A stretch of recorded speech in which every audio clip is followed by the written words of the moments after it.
¿Qué tal? ¿Cómo están? Comenzamos un nuevo punto de encuentro que hoy vamos a dedicar a la justicia. En el último programa dedicado a la justicia nos comprometimos a que en el siguiente, o sea, hoy, hablaríamos de forma monográfica de la reforma del Código Penal aprobada el 21 de enero de este 2015 por el Pleno del Congreso de los Diputados con los votos del Partido Popular, de Unión del Pueblo Navarro y la abstención de Foro Asturias. Bueno, esta ley ya está publicada y entrará en vigor a partir del día 1 de julio de este año, por supuesto. Comenzaremos hablando de los delitos económicos, que es donde más modificaciones se han hecho para, entre otras cuestiones, dicen combatir la corrupción.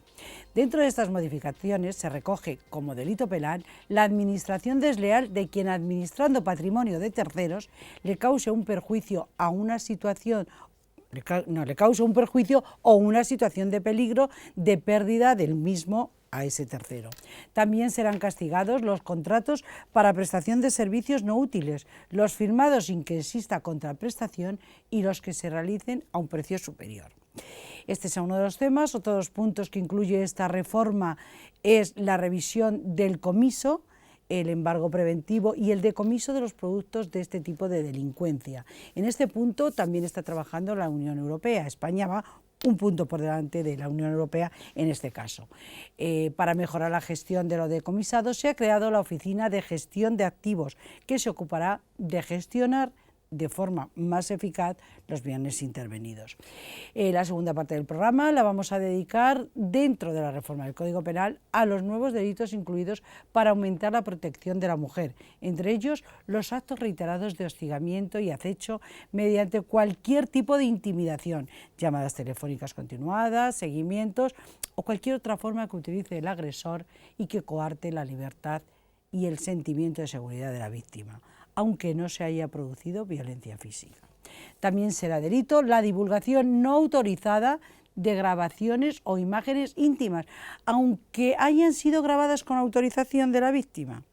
Esta práctica se está produciendo con más frecuencia de lo que podamos pensar entre los más jóvenes. Bueno, pues además de todo esto comentaremos otro importantísimo punto también de protección, en este caso la protección a los menores. Será delito cualquier acto de carácter sexual con menores de 16 años, incluido hacer presenciar a los menores de esta edad relaciones o abusos cometidos sobre terceros. Será delito contactar con ellos a través de medios tecnológicos para embaucarles y que estos faciliten imágenes pornográficas. Ya ven ustedes la importancia que van a tener estas reformas en el Código Penal. Bueno, pues para hablar de estas importantísimas cuestiones me acompaña uno de los más prestigiosos abogados que tenemos, al menos en la Comunidad de Madrid, por no decir España, Ramón Cubián. Señor Cubián, ¿qué tal? ¿Cómo está? Es un placer, como siempre, acompañaros. Yo encantada de que esté aquí para que nuestros espectadores, bueno, pues puedan clarificar todos estos puntos que, como profanos que somos, pues no conocemos, como es lógico. Está también con nosotros nuestro compañero, el subdirector de este programa, Asier Rivera. Asier, ¿qué tal? ¿Cómo estás? Muy buenas, Mabel, estupendamente. Bueno, un tema de enjundia. Siempre que traemos la justicia es un tema muy importante. Queremos hacer al menos un programa al mes para ir poniendo sobre la mesa pues todas estas reformas que se van haciendo y otras cuestiones que puedan surgir. Muy bien. Empezamos por los delitos económicos, que era lo primero que apuntábamos. Bueno, sí, en los delitos económicos. Bueno, déjame hacer una puntualización previa. Es cierto, como muy bien has dicho en la introducción del programa, que en enero el Congreso de los Diputados aprobó la reforma del Código Penal. Es una reforma amplísima, como ya comentábamos el otro día, pero el Senado aprobó también, introduciendo también algunas enmiendas de menor calado, pero introduciendo más de 100 enmiendas, aprobó el texto también el 11 de marzo y ya está publicado en el Boletín Oficial del Estado, que se publicó ahora recientemente, en Semana Santa, el 31 de marzo, y entrará en vigor el próximo 1 de julio. Por tanto, lo que estamos hablando es de la reforma del Código Penal que se estaba haciendo, estamos diciendo que ya está hecha y que va a entrar en vigor. Es decir, a partir del 1 de julio el Código Penal es ya distinto. Y efectivamente en los delitos económicos lo que hay es un cambio de estructura importante. Algo que se critica mucho es cuando los códigos penales o las regulaciones penales amplían su espectro de actuación y entonces nos salen a veces las voces de los más libertarios que partidarios de la libertad, y dicen, es que se pretende coaccionar la libertad y se limitan libertades. No, no, no, no. Se aseguran libertades. Se aseguran libertades porque la mayor libertad es vivir en una sociedad segura. ¿Y qué se pretende con esto? Pues si hace unos años se fueron incorporando los delitos societarios que antiguamente no existían, se regularon los delitos societarios, pero ahora a partir de ahí se diferencian y algunos delitos que estaban dentro del capítulo de los societarios pasan a entenderse, concebirse, catalogarse como delitos económicos por sí mismos. ¿Qué quiero decir? Pues si antes hablábamos de la administración desleal como delito societario, ahora se vuelve a una estructura más amplia, pero al mismo tiempo más sencilla.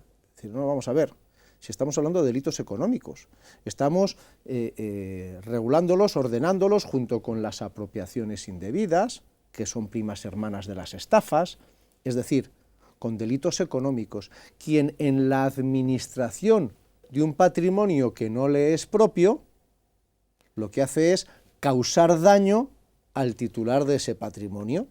Si yo tengo que administrar, ya sea bienes públicos o bienes privados, yo soy el tutor de una persona, soy el administrador en una empresa, es que no es un simple delito societario el hecho de que yo firme, por ejemplo, unos contratos a un precio fuera de mercado, que detrás de ellos suele haber algún interés espurio en obtener un lucro. Eso que llamamos corrupción.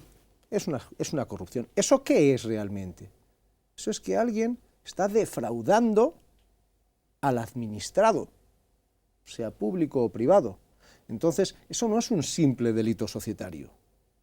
Eso es un delito económico patrimonial y se regula de nuevo junto con los delitos económicos patrimoniales, si bien con una subsección propia para definirlos. Pero es algo que además la gente lo va a entender muchísimo mejor. Pero vamos a ver, es que este señor ha malversado, ha defraudado en esta administración. Entonces, esto pasa a tener una regulación que no existía en nuestro Código Penal y que va a permitir exigir responsabilidades de una forma mucho más directa a quien comete estos delitos sin la complejidad que tenían los delitos societarios. Quien ha llevado o ha defendido alguna vez delitos societarios, todos sabemos que entrañaban una dificultad especial porque teníamos que revisar el entramado de la sociedad y ver cómo se tomaban las decisiones y cuál era. No, ahora es algo mucho más sencillo, más desarrollado, pero al mismo tiempo más sencillo de entender. Es que se lo han llevado, es que ha defraudado, es que ha administrado deslealmente, que así es el delito de administración desleal, ha administrado deslealmente el caudal que le tenían encomendado administrar, o la empresa que le tenían encomendado administrar. Y esto en el caso, además, que es, digamos, lo que más interesa al común de los españoles, en el caso de los administradores de la cosa pública, pues implica que a partir de 50.000 euros de daño sea un subtipo agravado, es decir, tenga más penalidad, y además se puede llegar a penas de prisión de hasta 12 años de prisión. Por malversar caudales públicos. Efectivamente, por malversar caudales públicos. Es decir, algo que nos chirriaba antes. Antes nos chirriaba que en algunos casos pudiera haber delitos cometidos por administradores, por políticos, por gestores políticos, y que se pudieran quedar a veces penas de cárcel tan pequeñas como que no iban a la cárcel porque eran inferiores a 2 años y por tanto sin antecedentes penales se excluían de prisión, o incluso en casos graves que hemos visto condenas en casos graves de 3, 4 años de prisión, que sí implican el ingreso en prisión, pero no son penas graves. Bueno, pues ahora pueden llegar hasta 12 años de prisión. Y yo voy a decir, yo creo que ni a la sociedad le escandaliza, ni a los juristas nos escandaliza. Por tanto, cuando sociedad y juristas estamos en sintonía, es señal de que algo funciona, aunque a veces los políticos discutan. Pero igual esta vez hasta lo han hecho bien. En este caso yo creo que además, es decir, se desarrollan las figuras delictivas, que además tienen todas ellas la reprobación social y que encajan perfectamente, están en perfecta sintonía con el sentir societario del bien y el mal. se actualizan las penas. Había penas que no estaban actualizadas, pues se actualizan y se estructuran de una forma, voy a decir, más amplia y al mismo tiempo más sencilla. Hombre, yo creo que en este caso está claro que era una demanda social total. Sobre todo por el tema político. Principalmente, al fin y al cabo, ha habido un agujero importante en las arcas públicas que ahora se está subsanando principalmente por la vía impuestos y claro, era especialmente doloroso que ese agujero proviniese de jugadas poco limpias o casos de flagrante corrupción que ha escandalizado a todo el mundo hasta el día de hoy. Entonces, mi pregunta en este caso, alguno de los casos jurídicos famosos o penales, como puede ser Afinsa, como pueden ser licitaciones públicas cuyos dación de contrato o ganador de estos contratos públicos también ha sido presuntamente fraudulento o con un sobrecoste sobre lo pactado, se venían afectadas por este cambio legal. Bueno, aquí hay que modular la respuesta. Las conductas de aquí en adelante, efectivamente. Nuestra Constitución, en sintonía con las constituciones de los países democráticos, prevén la irretroactividad de las leyes, claro, salvo en los efectos que puedan ser favorables al reo. Es decir, no cabe aplicar las circunstancias del nuevo Código Penal a supuestos anteriores, no es retroactivo. Por tanto, todas las circunstancias anteriores, no. Yo voy a decir algo, no obstante, la mayor parte del perjuicio causado en la administración no viene por las conductas delictivas, aunque las conductas delictivas deben ser penalizadas y debe ser ejemplarizante en la administración pública. La mayor parte, desgraciadamente, viene sencillamente por conductas atípicas penalmente y que seguirán siendo atípicas penalmente, sencillamente de malos administradores. ¿Como por ejemplo?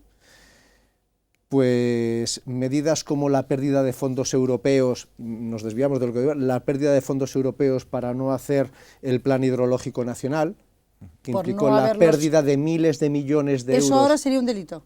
No, quiero decir que esto, siendo... que las grandes pérdidas no ha sido, o los fondos, aquellos famosos fondos, los fondos del gobierno Zapatero para reactivar la economía, los planes E, fueron un saco de dinero a perder. Eso no entraña ningún delito, es sencillamente mala administración.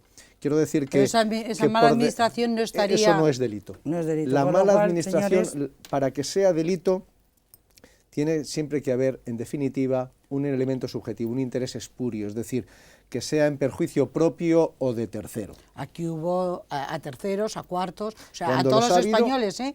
No digo el plan de Zapatero, no, eso... que hubo perjuicio a terceros, a cuartos, o sea, a todos los españoles, porque fue un despilfarro de dinero público que no sirvió absolutamente para nada. Para despedir gente y volver a contratar a mí. En pocos ayuntamientos se utilizó bien y en muchos se utilizó para rehacer aceras que ya estaban hechas, o para hacer edificios que después no han podido poner en funcionamiento. Pero la pena es que sigue en el mismo punto. Ahí no es que no sea retroactivo, es que nunca va a ser delito. Tengo que hacer una breve pausa, la vamos a hacer ahora mismo, y retomamos en un momento para continuar hablando de esta reforma del Código Penal.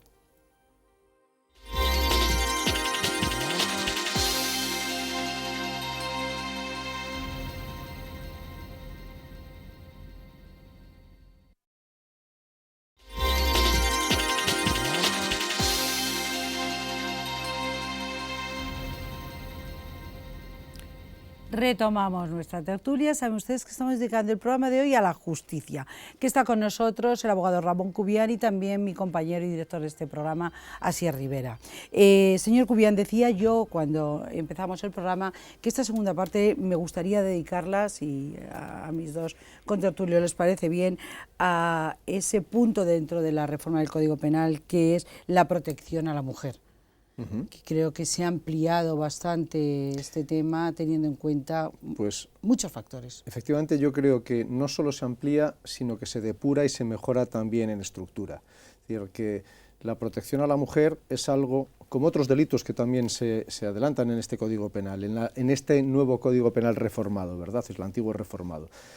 El Código Penal no solo tiene que ir por detrás de la sociedad, sino tiene que prever el avance de la sociedad para evitar, para prevenir situaciones delictivas que ya en parte se están desarrollando con la reprobación social. ¿Y qué hace? Pues desarrolla con 2 artículos más, el 172 desarrolla un bis y un ter, con 2 artículos más, y desarrolla todas las conductas alrededor de la violencia de género, alrededor del acoso, alrededor de la intimidación, alrededor de la libertad sexual de las mujeres, alrededor del matrimonio forzado, pues desarrolla un amplio abanico de estructuras con penalidades diferenciadas, porque la reprobación social puede ser diferenciada para cada una de ellas, y bueno, pues estableciendo un abanico de penas distintos en función de cada situación, y estableciendo también, cuando estas penas son menores,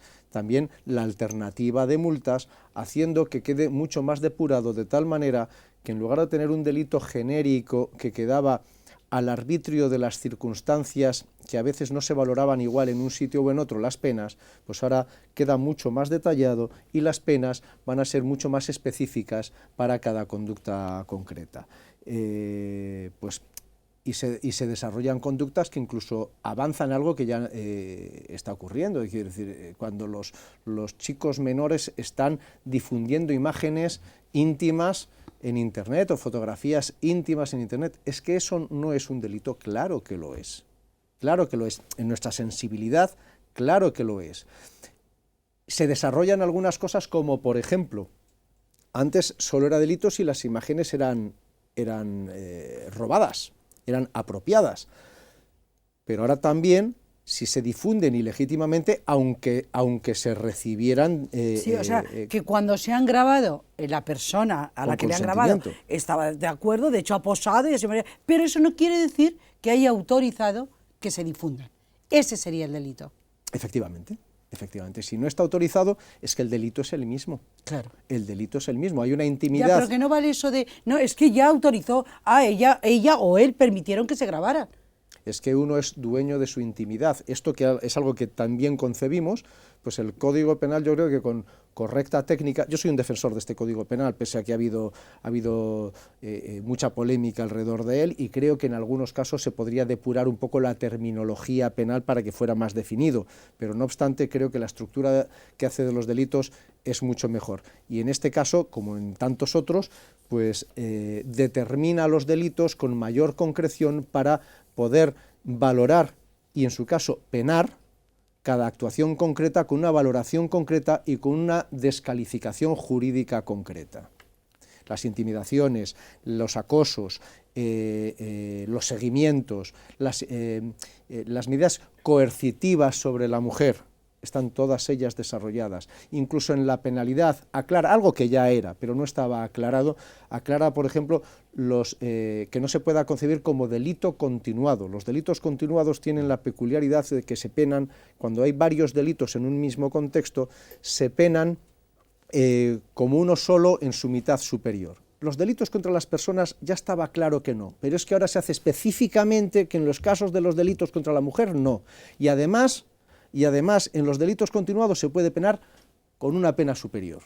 Quiero decir que se hace una estructuración de penas mucho más acorde a la realidad social, mucho más acorde a la realidad social. No, yo creo además que se adapta a circunstancias que son nuevas o recientes, como puede ser pues todo el desarrollo de las redes sociales o de los medios tecnológicos, una cuestión que afecta no solo a menores, también a adultos. Claro. Famoso es el caso de Videoamigos, por ejemplo, en este aspecto, pero claro, también hay que tener en cuenta, por ejemplo, de los matrimonios forzados, que igual es algo un poco exótico, por así decir. No, yo creo que es algo que se puede contemplar a posteriori, o sea, que se ha recogido ya pensando en un futuro, porque al día de hoy en España, salvo algunas personas de otros países que pueden ir a esto, pero no es el caso de la sociedad española. Yo cuando lo he leído digo, bueno, sí, se están poniendo la venda antes del descalabro y me parece bien. Hay un sector de la sociedad que cada vez es más amplio en los países europeos, pues de personas de otras culturas, claro, de otras tradiciones, que en este caso en este territorio pueden ser delitos. Pero yo creo que ahora está mismo la bondad no está de la previsión. Claro. Es que son colectivos que ya tienen una importancia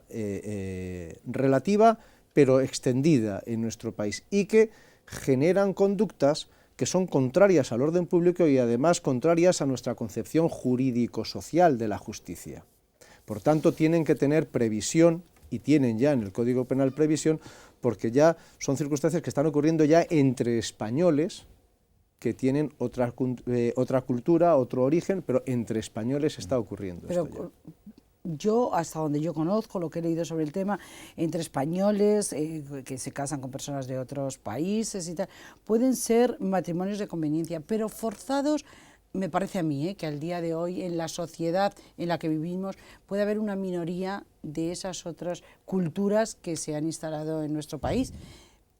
Es que No el derecho penal tiene que tener la concepción de la evitación del delito, de esa prevención, pero además, afortunadamente, la mayor parte de los delitos son de comisión muy excepcional, y aunque lo sean, quiero decir, y por mucho que trascienda, cuando sale un político corrupto, ¿esto quiere decir que todos son corruptos? No. Es decir, yo cuando alguna vez pongo de ejemplo, es que en la Comunidad de Madrid, por decir, es que ha salido 2, 3 o 5 casos de corrupción urbanística.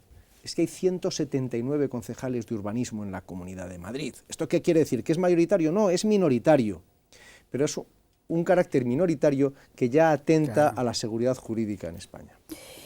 Retomando el tema de la protección a la mujer que se contempla en este reformado Código Penal, también está la protección al menor. Sí, además, al menor de 16 años, muy ligado a... Sí, efectivamente, muy ligado.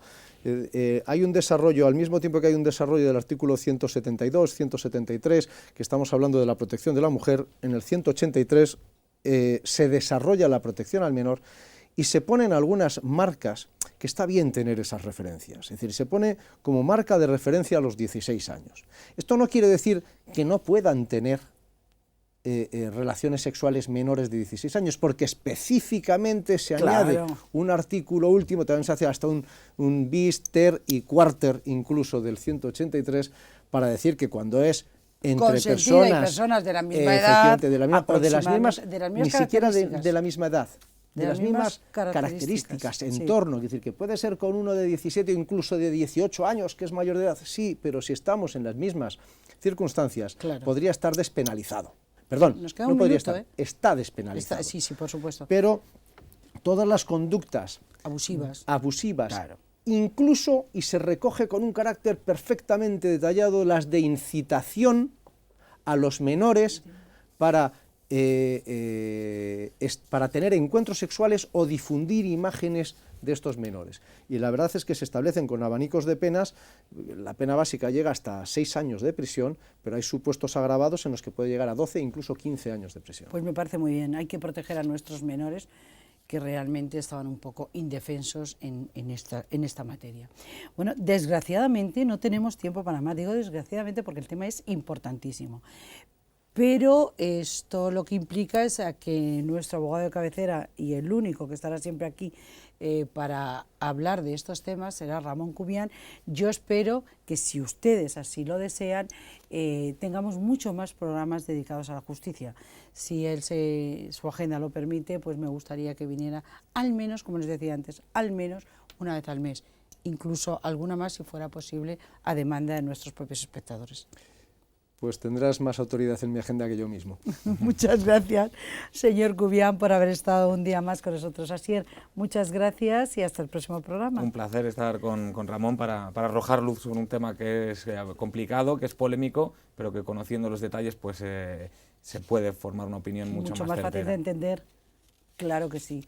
Nosotros ya nos despedimos. De ustedes me despido hasta el próximo programa. Antes les recuerdo nuestra web www.puntodencuentrodigital.es, nuestro correo comentarios@puntodencuentrodigital.es, y también nos pueden seguir a través de streaming todos los días en Libertad Digital TV. Gracias por acompañarnos un día más y ya saben, aquí les espero. Un saludo.